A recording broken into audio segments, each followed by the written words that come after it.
It's very nice to be here. I come in peace for all mankind, and womankind as well, if I may dare to represent them. The way I thought I would structure the thing is basically read a bit from my new book, which I hope then establishes my credentials as an authentic UFO witness and possible abductee. And then I'll talk a little bit about what I think about it, because I don't think about it what most people think about it. My dream from the time I was 8 or 9 was to encounter a UFO, because I always had the impression that if you would encounter one, you could understand it. That it was maddening to realize that it seemed to have a great affinity for people who live in trailer courts, but very little affinity for anybody I knew. And so you constantly had to filter these eyewitness reports by people that you wouldn't send to the corner store to buy milk. So this was a problem, and it will haunt, I'm sure it haunts many of you who have never encountered a UFO. So I'll read the description of the encounter, then talk a little bit about my conclusions and ideas about it, and then we can just have a discussion. I guess I should say a little bit about my method. I really am a fence sitter. I loathe science and am always keen to attack it in most situations, though not here, because I love reason, and I'm perfectly aware of the difference. I also know what a concept means like rules of evidence. I'm not sure that's a concept as widely circulated in these circles as it needs to be. In other words, how do you tell shit from shinola? That's very critical. And I think reason can take us only a certain distance. And then we have to go with the divine imagination. But with all safety systems fully in operation, or the divine imagination will lead us into complete paranoia. This is what happens to a body of knowledge when it's unable to make good on its first premises. In other words, if you have a great notion of reality, but you can't confirm it, then it must be because evil forces are conspiring against you and somehow subverting the success of your neat version of reality. And as someone who at one point in my life studied the history of science, there have been many episodes in the history of science where great hope gave way to paranoia. The phlogiston phenomenon is one example, or Lysenko and genetics. And, it's been, 47 years since the Rainier Lights, or close to it. And the phenomenon has not become more explicit. The hysteria has become more explicit and has wandered first in one direction and then another. But if this is a contact, it's the most peculiarly uncontact-like contact it's possible to imagine. It reminds me of people say of the crop circles, they're communicating. Yes, but if they picked an incredibly obscure medium in which to do it, because we who love communication can glean very little from what they're trying to say. Well, enough barn beating. Let me read this passage, and then I'll talk more about it, and this will bring, I think, the thing into focus. I have to introduce the context, because it wasn't like that we just happened to be driving in a lonely and remote place and suddenly, no, it wasn't like that. We were in the center of the Amazon basin. We had come there to explore tryptamine hallucinogens. These are short-acting, very powerful psychedelic drugs. And the reason we were so interested in these drugs is because in encounters with it in the pure chemical form, it was the intoxication was invariably characterized by encounters with elves, gnomes, fairies, thousands of these things. And this is something I'm going to, try and convince the UFO community of. What we drug people have that you don't is repeatability. And the scientists always said to you UFO people, what you don't have is repeatability. They don't want to even talk to us. But it is true that when you smoke DMT, for example, at a sufficiently high and prepared dose, you get elves. Everybody does. You may not believe it, but on the other hand, it only takes 5 minutes to prove that I'm bullshitting you 100%. Surely anyone who's studied UFOs and alien intelligence for as many years as the people represented here have can afford to invest 10 minutes in the wild-eyed assertion that all you need do is inhale deeply 3 times, and, you want contact, you want elves, you want alien intelligence, you'll have it up the kazoo. Now, of course, it comes from an unsanctioned dimension, but I'll talk more about that after the reading.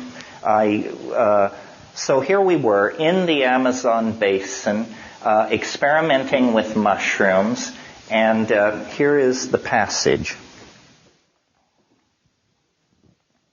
And so, the moment of contact between minds on utterly different planes was beginning. We were among the first to achieve contact with this other. It was the real thing. We had come to the equatorial jungle to explore the dimensions glimpsed in tryptamine ecstasy. And there, in the darkness of the heart of the Amazon, we had been found and touched by this bizarre and ancient life form that was now awakening to the global potential of a symbiotic relationship with technical humanity. All night long, strange vistas and insights poured through me. I saw gigantic machineries and worlds of vegetable and mechanical forms on scales inconceivably vast. Time, agatized and glittering, seemed to pour by me like living superfluids, inhabiting dream regions of terrible pressure and super cold. And I saw the plan, the mighty plan, at last. It was an ecstasy, an ecstasis that lasted hours and placed the seal of completion on all of my previous life. At the end, I felt reborn, but as what, I knew not. In the gray light of a false dawn, and I should say I wasn't loaded, I was insomniac. In the gray light of a false dawn, the wave of internal imagery faded away. I rose from where I had been sitting for hours and stretched. The sky was clear, but it was still very early, and stars were still shining dimly in the west.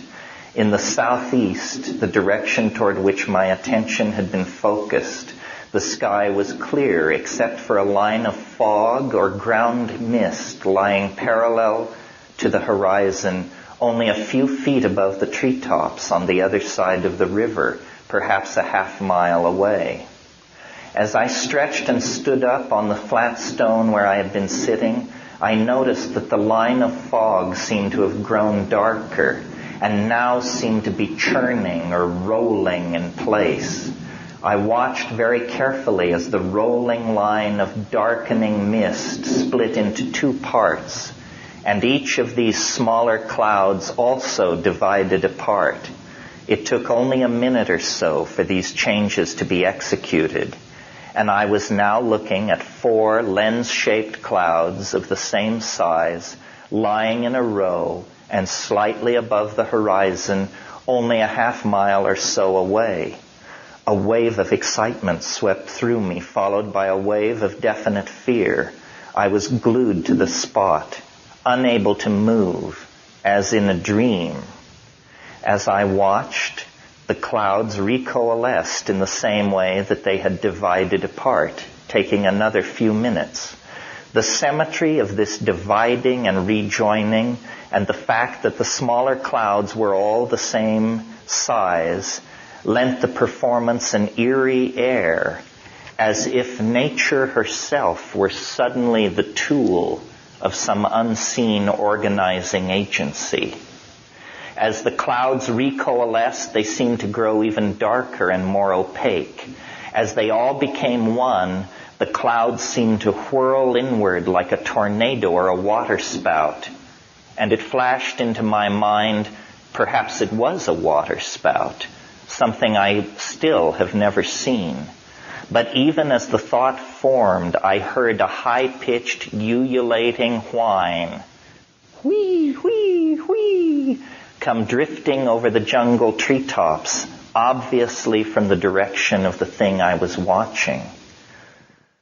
I turned and gave one glance at the river house 70 feet behind me and up the steep hill, gauging whether I had time to run and awaken someone to get confirmation of what was happening. To arouse someone, I would have had to go hand over hand up the slope and consequently take my eyes off the thing I was watching. In the space of an instant, I decided that I could not cease observing. I tried to shout, but no sound came from my fear-constricted throat. The siren sound was rapidly gaining pitch, and in fact, everything seemed to be speeding up. The moving cloud was definitely growing rapidly larger, moving straight toward the place where I was. I felt my legs turn to water and sat down, shaking terribly. For the first time, I really believed all that had happened to us, and I knew that the flying concrescence was now about to take me. Its details seemed to solidify as it approached. Then it passed directly overhead at an altitude of about 200 feet, banked steeply upward, and was lost from sight over the edge of the slope behind me. In the last moment before it was lost, I completely threw open my senses to it and saw it very clearly. It was a saucer-shaped machine, rotating slowly, with unobtrusive, soft blue and orange lights. As it passed over me, I could see symmetrical indentations on the underside. It was making the whee, whee, whee sound of science fiction flying saucers. My emotions were all in a jumble. At first I was terrified, but the moment I knew that whatever was in the sky was not going to take me, I felt disappointment. I was amazed, and I was trying to remember what I had seen as clearly as possible. Was it real in the naive sense in which that question is asked of UFOs and tables and chairs? No one else saw this thing as far as I know. I alone was its observer. I believe that had there been other observers, they would have seen what I had seen. But as for real, who can say? I saw this thing go from being a bit of cloud to being a rivet-studded aircraft of some kind. Was it more true to itself as cloud or aircraft? Was it a hallucination? Against my testimony can be put my admitted lack of sleep and our involvement with psychedelic plants. Yet curiously, this last point can be interpreted in my favor. I am familiar by direct experience with every known class of hallucinogen. What I saw that morning did not fall into any of the categories of hallucinated imagery I am familiar with. Yet also against my testimony is the inevitable incongruous detail that seems to render the entire incident absurd. It is that, as the saucer passed overhead, I saw it clearly enough to judge that it was identical with the UFO with 3 half-spheres on its underside that appears in an infamous photo by George Adamski, widely assumed to be a hoax. I had not closely followed the matter, but I accepted the expert opinion that what Adamski had photographed was a rigged-up end cap of a 1937 Hoover vacuum cleaner. But I saw this same object in the sky above La Chorrera. Was it a fact picked up as a boyhood UFO enthusiast? Something as easily picked out of my mind as other memories seem to have been? My stereotyped, but already debunked notion of a UFO suddenly appears in the sky. By appearing in a form that casts doubt on itself, it achieves a more complete cognitive dissonance than if its seeming alienness were completely convincing. It was, if you ask me, and there is no one else really that you can ask, either a holographic image of a technological perfection impossible on Earth today, or it was the manifestation of a something which in that instance chose to begin as mist and end as machine, but which could have appeared in any form, a manifestation of a humorous something's omniscient control over the world of form and matter.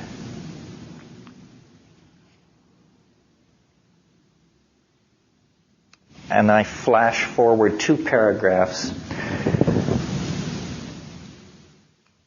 In the previous paragraph, I had been discussing mirages, and I said an ordinary mirage is something that we see in space that isn't there. Could there be mirages in time? In other words, could there be reflections of distant technologies that haunt space the way images of distant cities time haunts space? I believe that this latter comes close to the mark. The UFO is a reflection of a future event that promises humanity's eventual mastery over time, space, and matter. We, in our clumsy attempt to probe these mysteries, we, meaning my brother and myself, were able to coax nature into throwing out this great burning scintilla of pure contradiction from the dark retort where she labors over the chemistry of the millennium. That we were able to do this is full of import. It meant to me that we were on the right track. The Stropharia cubensis mushroom is a memory bank of galactic history. Alien, but full of promise, it throws open a potential for understanding that will sweep away the petty concerns of Earth and history-bound humanity. So that was the encounter, not the only encounter. The book is full of weird shit, but that is actually, in a sense, the most conventional presentation of the encounter. It was absolutely convincing. It was the Adamski disc, which I do believe is malarkey. It was as cognitively dissonant as it could possibly be, you see. Because if it were convincing in its alienness, you would know what you were dealing with. A UFO from another star system, obviously. But what are we to make of a 45-foot diameter Hoover end cap sailing through the blue skies of the Amazon? Well, I've given a lot of thought to these questions because my method has always been rational. In other words, I hear about something weird and I go there and I say, what can you show me? What have you got? I applied this to yogins in India UFOs, fairy sightings, reason, but a willingness to explore the edges has been the method.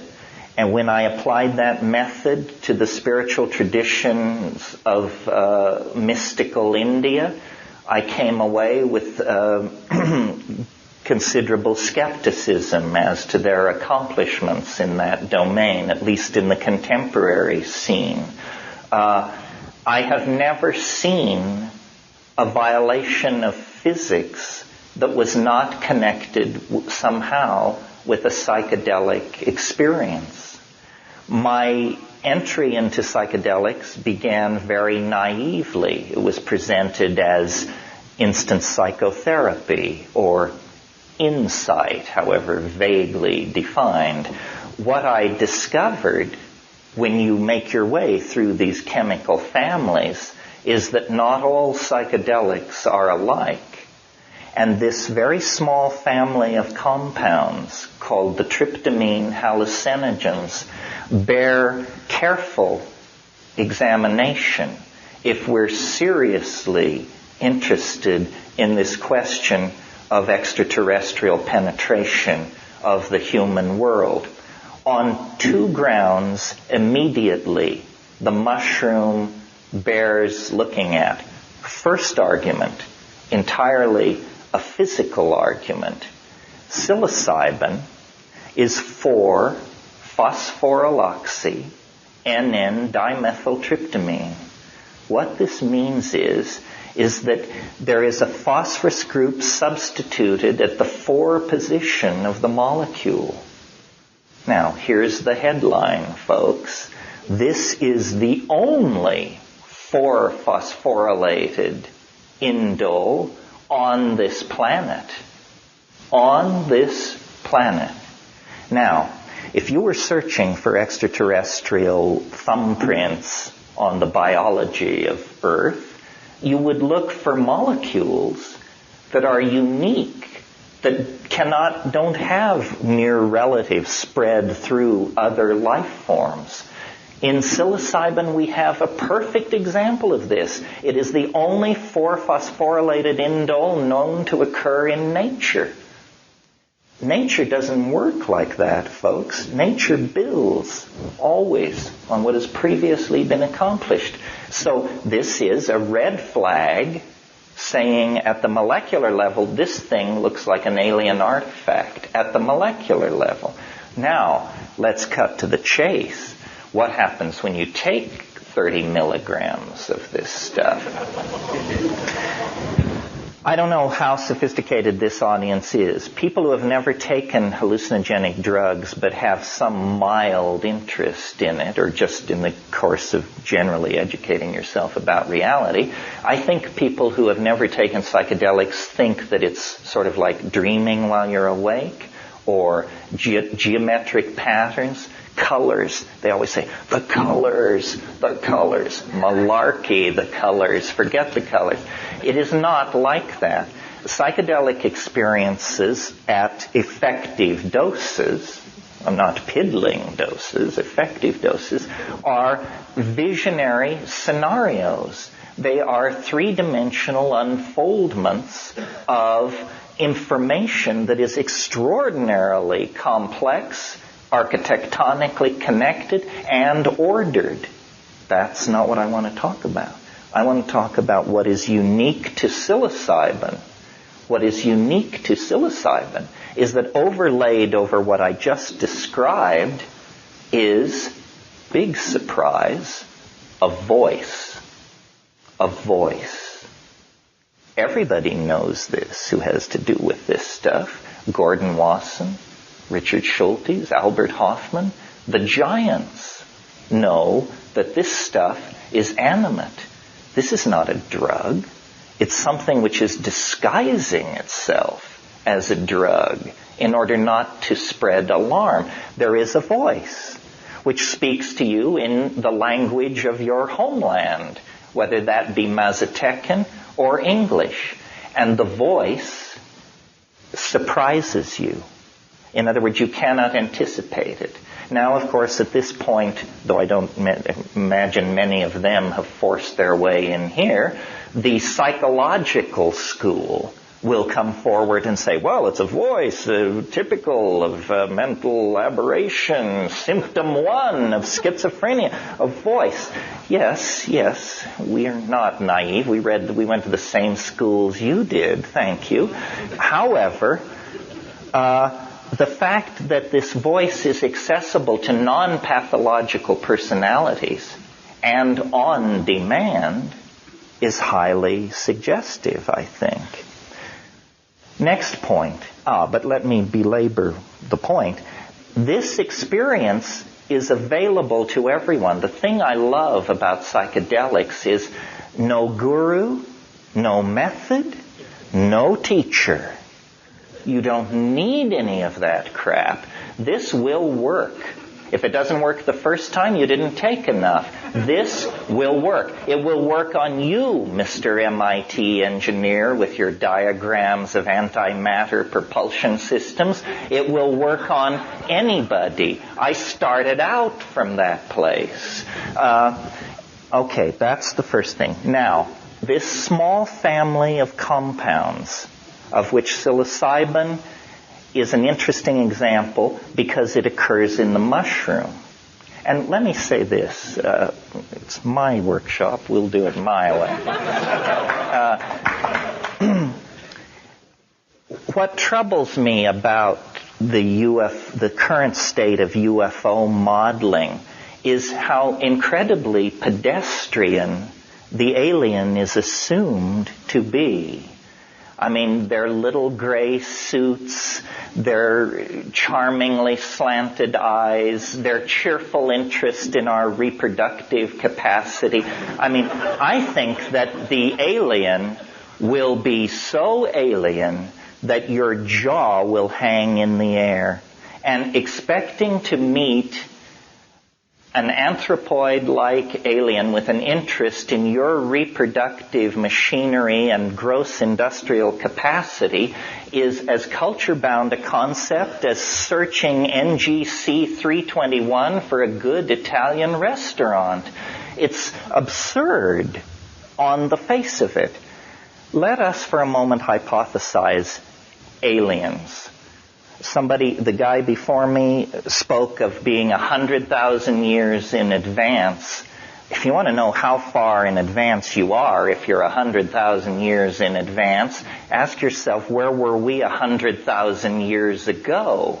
And I think you see the gap is very large.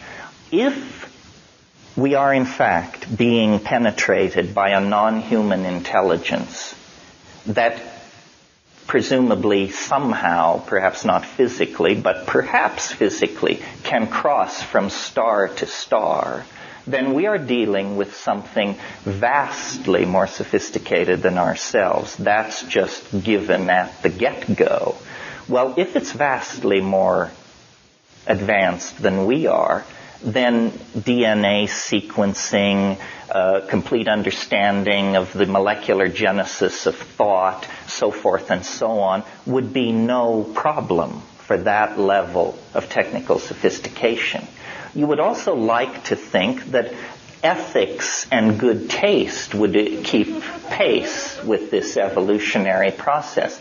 So to my mind, the idea of fleets of alien spacecraft filling the skies of Earth, that's as unsubtle as kicking down somebody's front door with an M1 tank to announce, "We're here." I don't think you would do it that way. If you really wanted to study a aboriginal race and you really had a hot technology, what you would do is you would study their social psychology and you would say, are there any chinks in the armor of their expectations about how reality behaves? And you would discover, in studying us, this species intoxicates itself. And it has a curious attitude towards its intoxications. Anything goes. So, If somebody drinks a pint of Stolichnaya and announces that they see pink elephants, we are all amused. We say, of course you do. You were drunk out of your mind. Isn't it obvious that an alien would hide its presence in an intoxication? That this is the non-invasive, tasteful, respectful way to have intercourse with another species. You say, you put yourself into a plant. You put a barcode into a molecule. Then the shaman intoxicates himself and he says, aha, it's an ancestor spirit, or it's the soul of the plant. But whatever it is, it's giving me good information. It's telling me where the reindeer went. It's telling me what the weather will be next week. It's telling me who stole the goose, and it's telling me who slept with who, and it's telling me who among the ill members of my tribe will live and who will die. And with that information, I can make a political career as a healer. So you see, the extraterrestrial is a mean trader. The extraterrestrial is trading data. Giving data, maybe. But I think trading, because it's taking something away. So first it tells you where the reindeer have gone and who's sleeping with who. Later it suggests things like alphabets. Later still it suggests things like the calculus. Do you see where it's leading? All of human history is the signifier of the presence of the alien. Human history is what happens to an advanced animal species when it is interpenetrated on a scale of 1,000,000 years by a mind in another dimension. We were selected out of the swift running river of animal organization, took an orthogonal turn, and headed out into the world of symbolic activity, cognition, signification, ritual, analysis, projection. The flying saucers, the alien, the other, is what is sculpting us out of animal organization as we move toward it in time. This is what shamanism is all about. This is what the psychedelic people are discovering as they descend into these trances. Well, okay. Well, one more thing, and then I'll leave that, given the interests of this crowd. Mushrooms cannot be found in the fossil record older than 40 million years. You say, ask a straight paleontologist why, and he says it's because they're soft-bodied and none survived older than that. We have soft-bodied creatures in the Burgess Shale that are dating out at 3.8 billion years. If you assume a super technology, it means that the species that holds that technology can design itself. It is not subject to the tyranny of whatever form it inherits from the evolutionary processes of its home planet. Even we, in our primitive state, are on the brink of being able to design ourselves through genetic manipulation. Therefore, look at Stropharia cubensis, the psychedelic mushroom. Spores are the most electron-dense organic material known. The electron density of the outer case of a spore approaches that of a metal. A single mushroom in the sporulation phase can shed up to 3 million spores a minute for up to 6 weeks. One mushroom can do this. I maintain, following Bracewell, that a strategy for extraterrestrial contact carried on by a super technology would take the following form. Build a probe. Give the probe the ability to replicate itself. Start these probes out from your home planet, and at every half AU or something, the probe replicates so that the volume of probes stays constant as the volume of space increases. If you're carrying out an exhaustive search of the galaxy for life, it's very hard to imagine a civilization that could visit every star and monitor every star over long periods of time. A much more efficient strategy would be the phone home strategy. You send essentially a credit card which says, if you get this message, call the enclosed toll-free number and immediately report your location. We will come at that point. That's, I think, what's going on. Human history is the effort to phone home. Human history is the effort to decode a message in the terrestrial environment of this planet that shamans and dreamers and mystics, and let's throw in a few schizophrenics and out-and-out screwballs, have been accessing for millennia. And it's not new. It's very, very old. And it cannot be without significance that the Mayan civilization, which used these mushrooms, became obsessed with 2012 AD. I, who am absolutely phobic of obsessions in all forms, am myself obsessed by December 21st, 2012 AD. That's the bottom line of the barcode. And my notion of what's going on in the informational phase space of contemporary existence is that we are under the influence of a kind of attractor. This is this thing I mentioned which seized hold of us as a higher animal and steered us toward language, ritual, religion, the calculus, so forth and so on. This attractor is literally sucking the world of three-dimensional space and time into itself. This is what history is. History is biological time turning into some other kind of time. History is speeding up as we approach the omega point.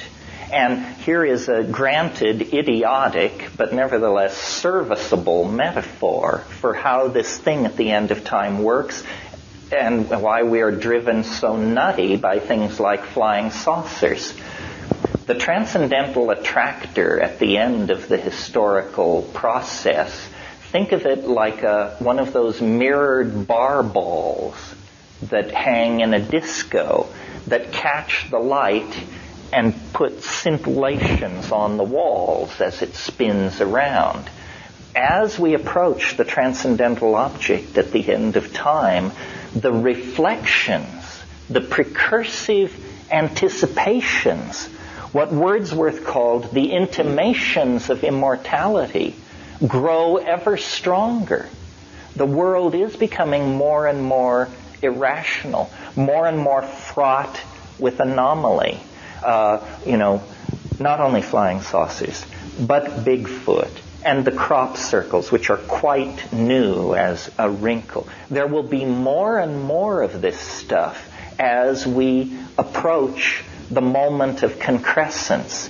And people in the past, Christ, Buddha, you name them, these are people who literally stood in a correct geometrical relationship to the transcendental object at the end of time. But it was just dumb luck.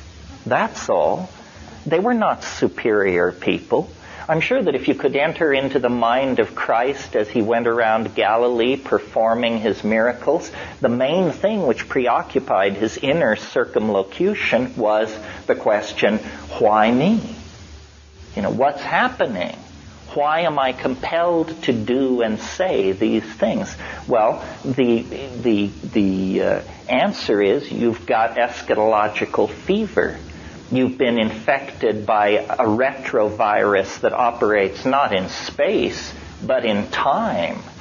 And to the degree that one can clear themselves of the momentum of past presupposition, the transcendental object at the end of time actually comes into view. Plato said time is the moving image of eternity. The way I think of shamanism and psychedelic voyaging is that it is transdimensional travel, literally, not in the undefined way that you often hear it used, but in the mathematical sense. A shaman and a psychedelic person and a UFO contactee is someone who has seen the end. They simply didn't know what they were looking at, because who knows what the end looks like. The world of historical possibility concresses into a mercurial hologrammatic disk, part bios, part machine, part syntax, part mind. The categories dissolve. The world is not what it appears to be. I was very interested in coming to this thing and studying the psychology of the group, and it was very fascinating to me that both of the speakers, where I listened to the whole thing, were very concerned to refute the psychological explanation, which I gather is the Antichrist around here. And as I understand it, somebody said to me, the first thing they said to me, I thought, my God, these people are on edge. He said, I want you to know that this Jungian thing is bullshit. I said, okay, that's fine. However, this is like beating a dead horse. Has the news from quantum physics not reached the UFO community? Is it not now thoroughly assimilated that an observer is necessary for reality to exist at all? It's all psychological. There's no distinction. And so these people who have such enthusiasm for beryllium ships from Arcturus or wherever should be informed, same. That's important news. It is now, and where is it coming from? Let's not rush past this here. Physics has always been the paradigmatic science. All sciences have physics envy. Why is that? Because it's not unlikely in a physics experiment to be able to predict an experimental result to 3 decimal points of accuracy. That's science. You don't get that in sociology. You don't get that in psychology. You don't even get that in biology. And physics is the most mathematical of all the sciences. So around the towering edifice of physics, the more frightened and uncertain of the sciences had gathered near her skirts. Well, so now what is physics telling us? Saying, folks, hold your horses here. It turns out the cheerful world of billiard ball-like atoms winging their way through Newtonian space is in for serious revision. It turns out that these particles aren't even particles. They're waves. Well, no, not exactly. They're both. Well, what I actually meant to say was, and you discover the babble of mad people. Science has collapsed. Its core has given way to contradiction. The cheerful exploration of matter that begins with the Greeks is destroyed by Werner Heisenberg and all his evil grandchildren, who now show that, number one, it's incomprehensible. Number two, it's self-contradictory. Number three, you can't conceptualize it except in some enormously complicated mathematical phase space anyway. So this concern for the materiality of the saucers is a completely anachronistic issue. Carried far enough, the analysis of this stage will show you that it has no, quote, reality to it. Now, this plays nicely right into my hands. Let's go back now to those drug-induced hallucinations. I think every UFO investigator in the country, they have these forms when they come rushing out to your house when you report an 11-mile-long green cigars overhead. And the first question is, are you intoxicated? Do you have a history of taking drugs? What is your relationship to altered states? This is complete fascism. Most encounters with extraterrestrials take place in altered states. That's what altered states are. Reality is, the tip of an iceberg of irrationality that we've managed to drag ourselves up onto for a few panting moments before we slip back into the sea of the unreal. They haven't made UFOs illegal, but they certainly have made psychedelics illegal. This is because this is the portal. The secret is out. It isn't going to be a top-down revelation. It isn't going to come on McNeil Lehrer or the cover of Time. There will not be an announcement from the White House press office. Anybody who has that vision of how it works has completely given away their own power. You are not to be a consumer of the UFO. It is not for your amusement. It is for your transformation. And you can play the game of waiting with the uninitiated, or you can simply go look at the end of the movie.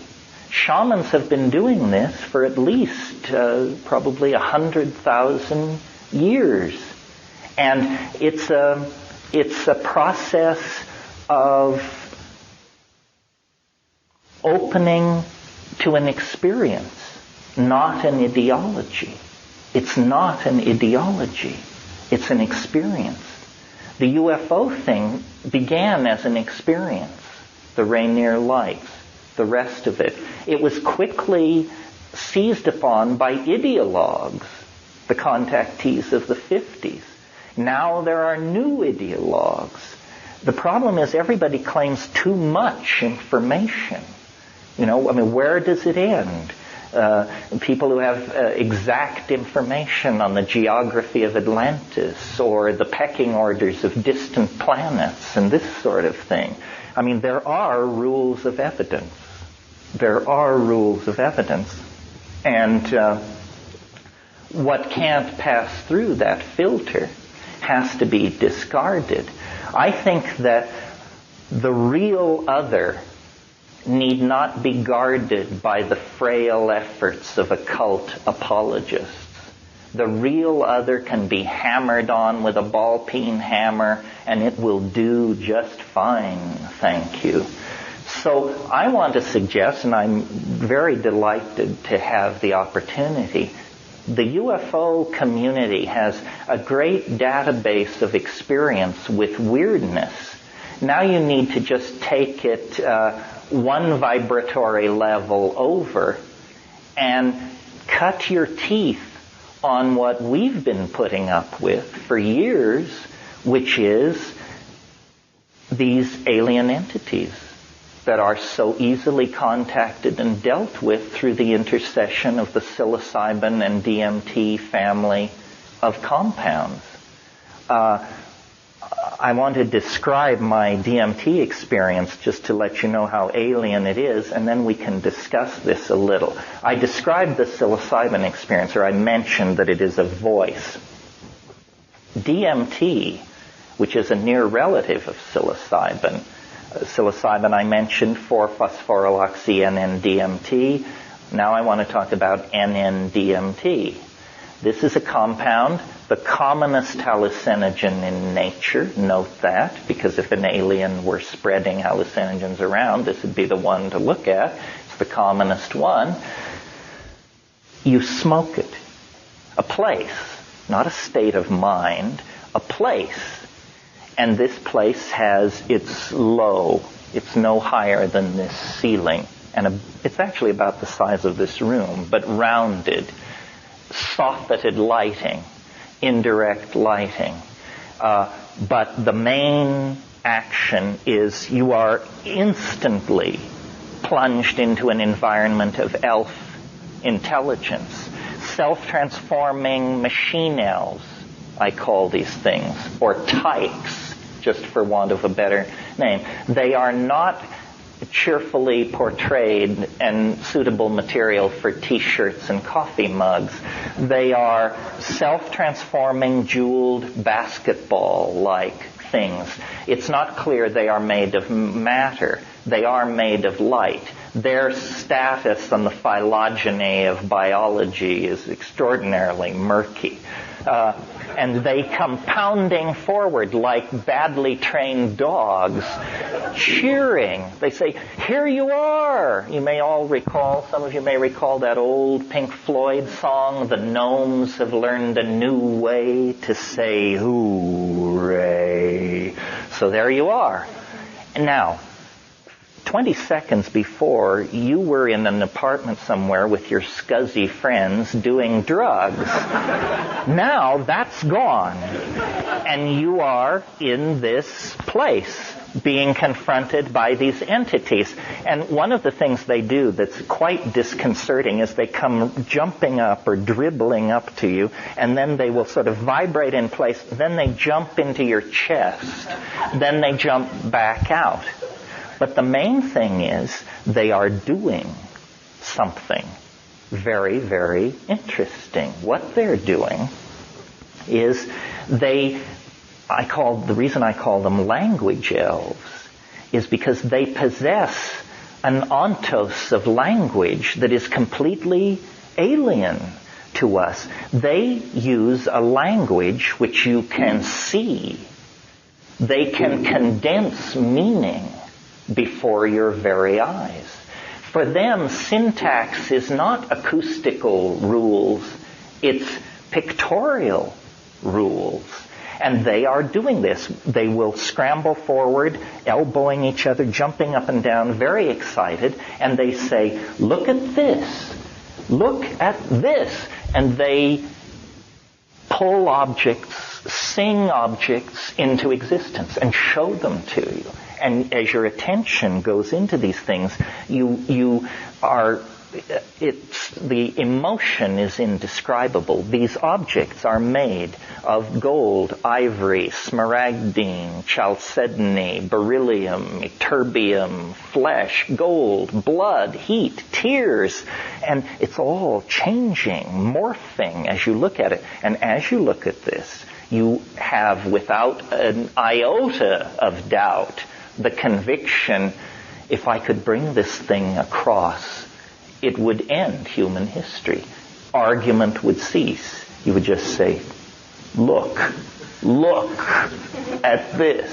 And they're pushing each other away, showing you, look at this one, look at this one. These objects themselves emit sound and make other objects. The whole thing is going on in an atmosphere of incredible hilarity and confusion. It's now 1 minute since you left your scuzzy friends in that badly furnished apartment.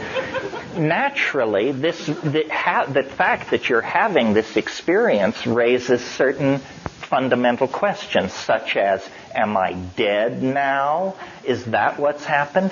And the entities say, don't give way to amazement. Don't flip out about how you can't believe it and it's impossible and so forth and so on. Don't do that. Just pay attention. Pay attention to what we are doing and what we are showing you. And what they preach is a new dispensation of language, a language that can be beheld. And as you sit there, you feel like a bubble form in your stomach and begin to make its way to your mouth. And when it comes out as a kind of a glossolalia, you discover that in that space, you too can make jeweled objects with spinning interiors and reflexively rotating sub-themes and so forth and so on, all driven by a kind of spontaneous glossolalia-like verbal activity that is very spontaneous and undescribable, but fortunately doable. It sounds like this. It did me fwai wagi ve dan kwai wak sikipitin. It did lim bihama wagam bakte tov wahobegehinge di dulchikabihingit. This is a pictorial activity. Now, when I went to the Amazon, I went to, they've been known for years, tribes of people using a hallucinogen called ayahuasca. And when you take ayahuasca with these people, they sing. And then they have like little intermissions. And I would be in my horrible Spanish ear listening to these people. And the guy next to me is saying to the guy next to him about the song. He says, I loved the olive drab part. But when he got into that thing with the silver on magenta, I just thought it was tacky. And I'm, what? Say what? You realize these people, for them, sound is being transduced in the visual cortex. The ordinary processing of acoustical input is being shunted to the visual cortex. This is the same thing the DMT types are talking about. And these are the very jungle tribes that it's always been charged had group mind, telepathy, ways of creating a social cohesion that was contravened reason. This is what's going on, I think. Now, I then studied this phenomenon of language very carefully. I mean, it never even occurred to me of visual language. I discovered, however, that nature has anticipated this phenomenon in the organisms that are known to us as octopi and cephalopods. As you all know, as you're probably graduates of those horrible nature specials on TV, octopi can change color. Most people think this is camouflage. It isn't camouflage. It is language. Octopi control an enormous repertoire of what are called traveling dots, blushes, shadings, striping, wavy lines, and a huge color palette. These exterior changes on the surface of the octopus are a direct readout of its state of mind. It wears its mind on its surface. And you may not know, but at the third gastrulation of the blastopore in the human fetus, it becomes the surface of the body. The surface of the body is brain tissue, essentially, a very thin sheet of brain tissue all over the outside of the body. That's why there's so many nerves in the skin. So what seems to be being preached in the DMT encounter is the ontological transformation into a telepathic mode. Now, you may have thought telepathy was you hearing somebody else think. Apparently, that's not what telepathy is. Telepathy is you seeing what somebody else means. It's the visual acquisition of meaning rather than the audio acquisition of meaning, because there is no ambiguity. You see, we use local languages. if your dictionary matches my dictionary, you can understand me. And that's fine if we're saying, could you close the door or get me a grant? But if what we're saying, if we're talking about the ontology of language or the political obligations to the community in the light of the inevitability of mortality or something like that, then acoustically transduced sound and common dictionaries don't cut the mustard. One of the most uncool things you can say in any situation is, would you please explain to me what I just said? Because that rends the fabric, and we're then faced in the mud of the fact that nobody understands or even bothers to listen to anybody else, and if they do, they don't get it anyway. Well, I think that we are on the collision course with a planet-transforming event, and that we have been for a very, very long time. I also believe that it lies below the horizon of rational apprehension at this point in time. It's if you're in this game for fun, there's lots of fun to be had. If you're in this game for final answers, I suggest you take up geometry. It will be much more satisfying. There isn't going to be closure. Because, after all, don't lose sight of the fact that we're advanced monkeys of some sort. The idea that advanced monkeys could, in fact, unearth and then cognize the secret of the universe is like expecting the same thing from termites or mussels. It's absurd. It's ridiculous. We are embedded in mystery. Our brains were evolved to keep us from being eaten by nearby hungry competitors. It is not a tool for philosophy. Philosophy comes later. And I think that what the UFO community and what the psychedelic community share is a tremendous impatience with scientism and the fascism of scientism.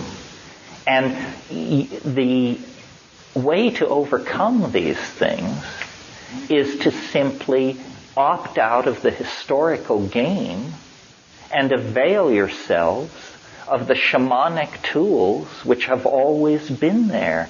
The whisperings from the other dimension are probably 1,000 millennia old. That's 1,000,000 years.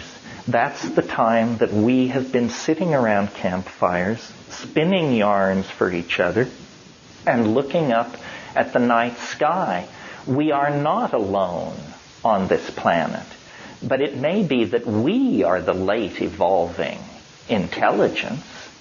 The mushroom said to me once, I said, what are you doing here? It said, you're a mushroom, you live cheap. I said, but it said it was not such a bad neighborhood till the monkeys went berserk. And that was only yesterday. So you see, it isn't that they're coming to us from the stars. It's that we are finally having the scales fall from our eyes to realize what it means to be on a water-heavy, oxygen-rich planet with over 2.5 billion years of biological history already neatly tucked under the belt. The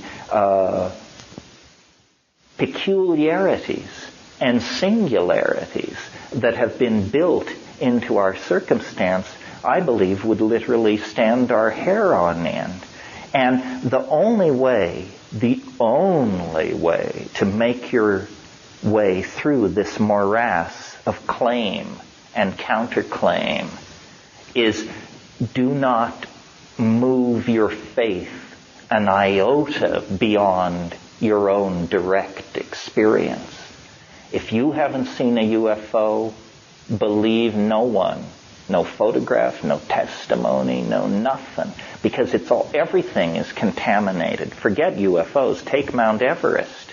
Have you seen it? then for you it doesn't exist. I saw it. It couldn't possibly be the world's largest mountain. I could hold it between this finger and this finger. So, then if you limit yourself to direct experience, does that mean that you're shit out of luck?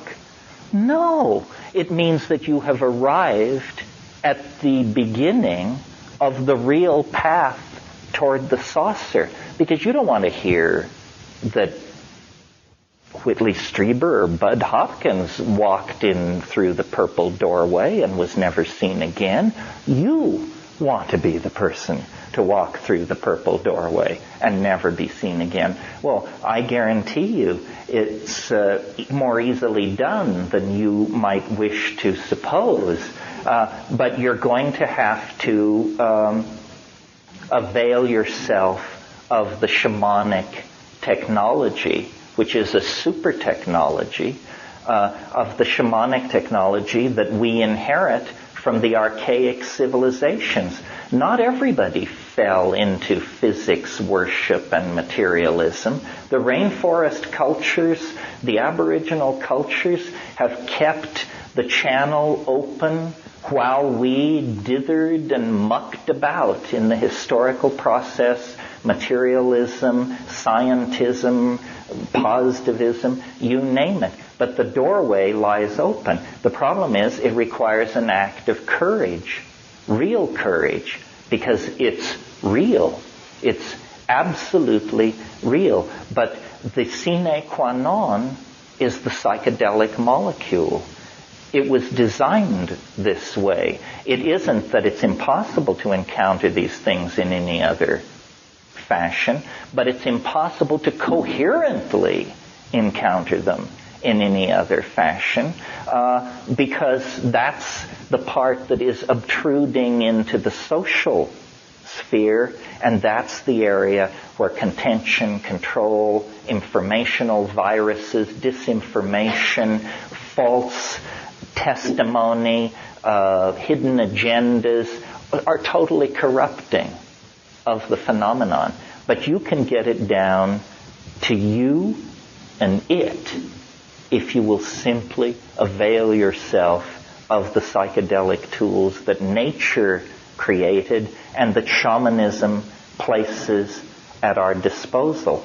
That's where the frontier of this hyper-technical fantasy is headed, toward a revivification of knowledge systems that were ancient when the pyramids were not yet even a gleam in the eye. Questions? Thank you very much.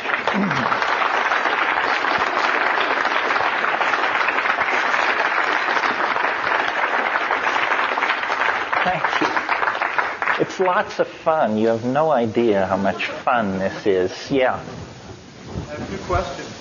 One, are you aware of any psychedelics being used in ancient Greece around the time of Plato or Aristotle? Sure. You should read The Road to Eleusis by Wasson and Hoffman that argues very persuasively that an LSD-like alkaloid lay behind the Eleusinian mysteries. That was the great mystery religion that inspired all of the movers and shakers of the Hellenistic world. And your second question? Yeah, my second was, would you comment on the connection between serotonin and psilocybin? Good question. Serotonin is a neurotransmitter that occurs in almost all life. It occurs from flatworms to human beings. And interestingly, as you ascend the phylogeny, there is more and more serotonin. More in mammals than in any other major order of animals, more in primates than in any other kind of mammal, and more in man than in any other primate. Serotonin is 5-hydroxytryptamine. Psilocybin, 4-phosphoryloxy, and then DMT, although it must be said that the phosphorus group is clipped off almost immediately and it becomes psilocin, 4-hydroxy, and then dimethyltryptamine. I believe that on one level what's happening is that there is a kind of evolutionary competition going on. obviously some neurotransmitters are more efficient than others. And it may be that we are only a 1 or 2 gene mutation away from a swapping out of serotonin for some more efficient, whatever that might mean, neurotransmitter. Now, romantically, wouldn't it be nice if psilocybin were it? I suspect it isn't, because psilocybin is not known to be elaborated in the tissue of any higher animal. But what's a good candidate is there is an enzyme in the pineal gland called adenosine that chemically analyzed turns out to be harmaline.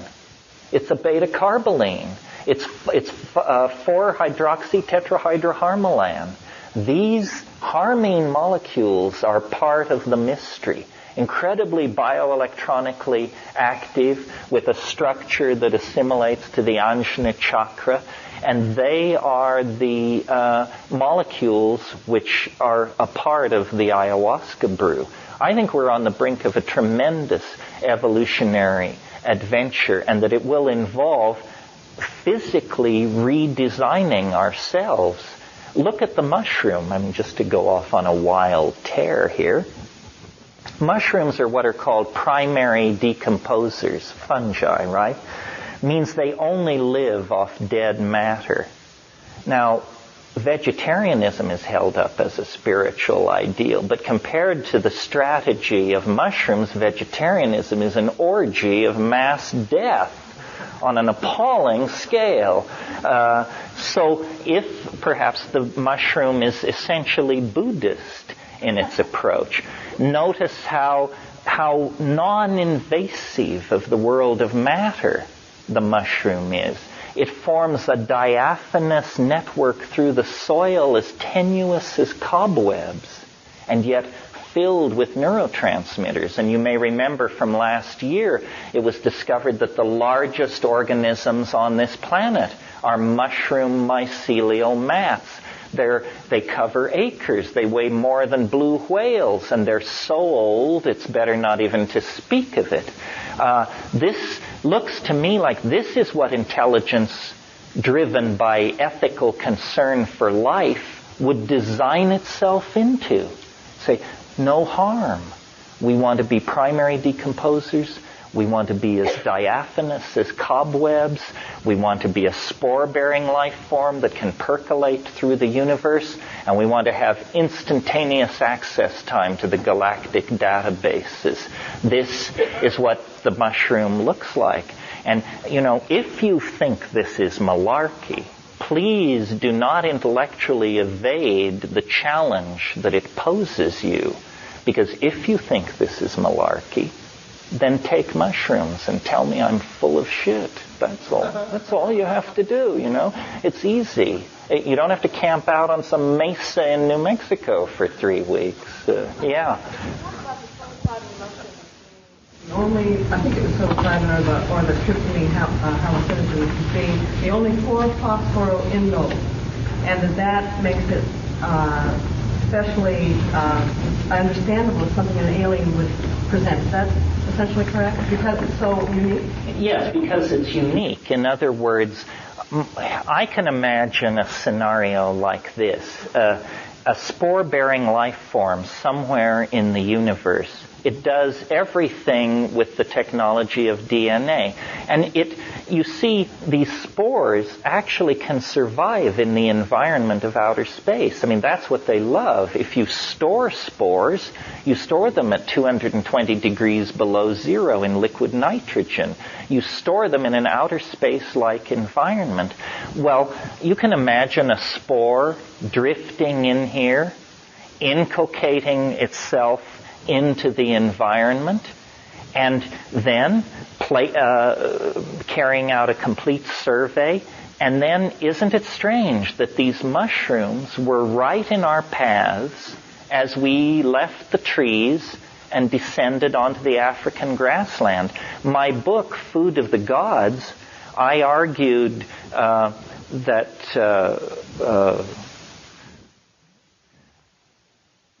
I thought of a joke about food of the gods, but I won't belabor it with you. No, it was something about smorgasbord of the gods. But I argued that psilocybin is what propelled us into humanness.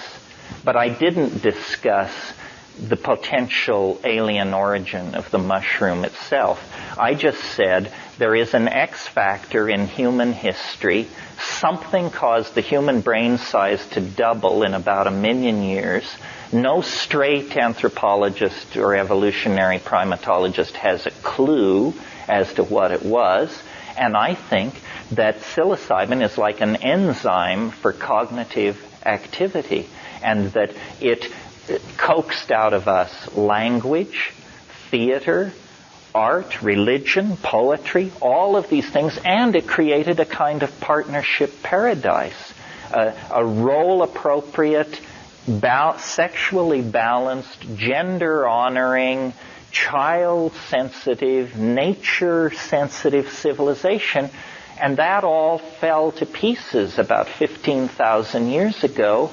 And we have been on, a death march into hell ever since. As soon as you get agriculture, you get surplus.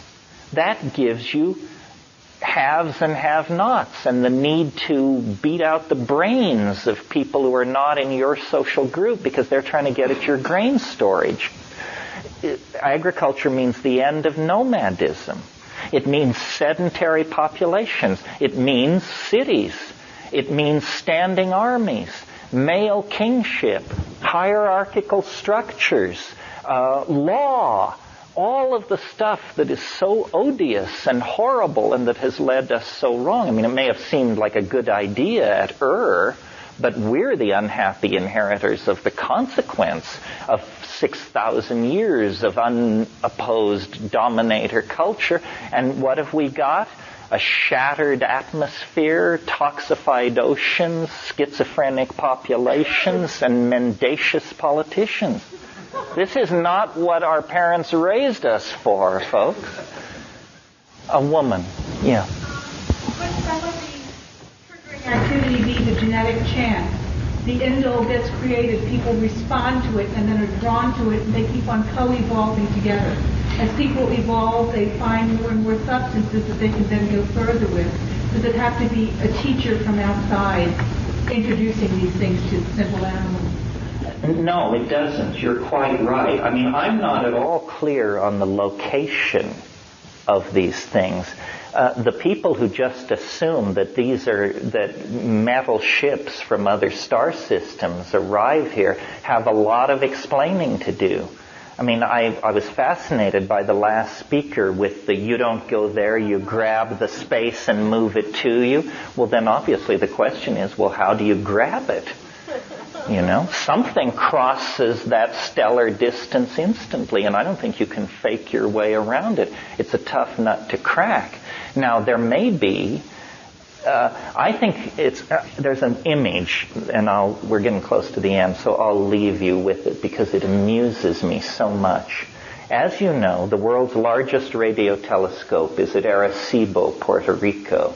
And as you probably know, a multi-million channel analyzer has been attached to that thing, and there's been funding for another deep space search. And so there they are at Arecibo with the world's largest radio telescope reaching out, mega Marubi sticks into the universe. When you actually go there, the telescope was built into a natural bowl, which they made further, they rounded out. And then they planted grass in this bowl to halt erosion. Well, then to keep the grass from getting out of hand, they brought in white cows to crop the grass. So there in the grass, beneath the world's largest radio telescope engaged in searching for extraterrestrial life, is the mushroom in great profusion. If you wanted it, that's where you'd go and get it. And that is the perfect symbol for how we search for extraterrestrial life. It's at your feet, my friends. Thank you very, very much.